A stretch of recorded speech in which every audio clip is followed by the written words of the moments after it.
Sa akin naman, yung sa akin parang sa ating lahat na ring mga host, no?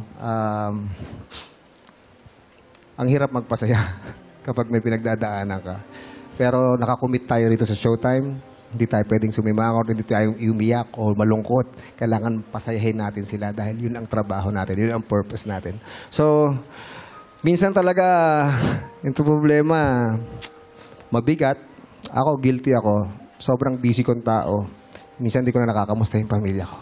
Yung mga kapatid ko, yung mga pamangkin ko. Wala nang banding kasi sobrang busy. Wala, may mga problema na pala. May ganun na pala. So, pero kailangan pa rin pumunta ng Showtime para magpasaya. But, ang importante, maging malakas. No? Maging malakas tayo sa lahat ng mga problema.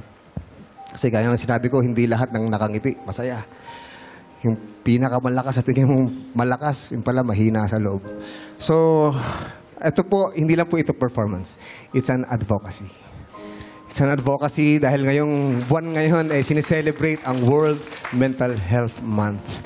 So, yung green scarf kanina, ang symbolism niyan I care for your mental health.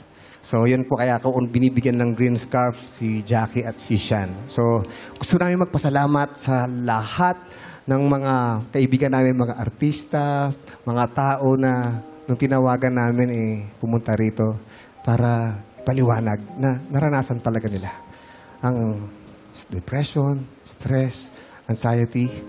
Pwede ba natin kausapin si Michelle D? Yes po, hello. Sa buhay po, lagi tayo bibigyan ng pagraranas na hindi natin ina-expect. Ako po ay lumaki with 2 siblings on the autism spectrum. Ako rin po may pinagdadaanan. In this industry, palaging may bashing.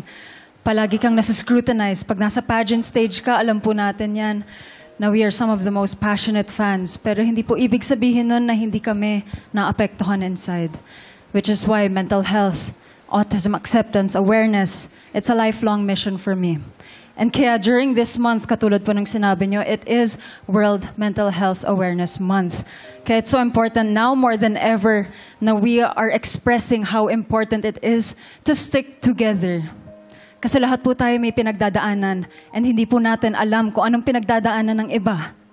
Especially sa mga kapatid, our brothers and sisters that were affected yesterday and the last few days sa Typhoon Christine. I hope you know that seeking for help is not a sign of weakness, but it is a sign of ultimate strength.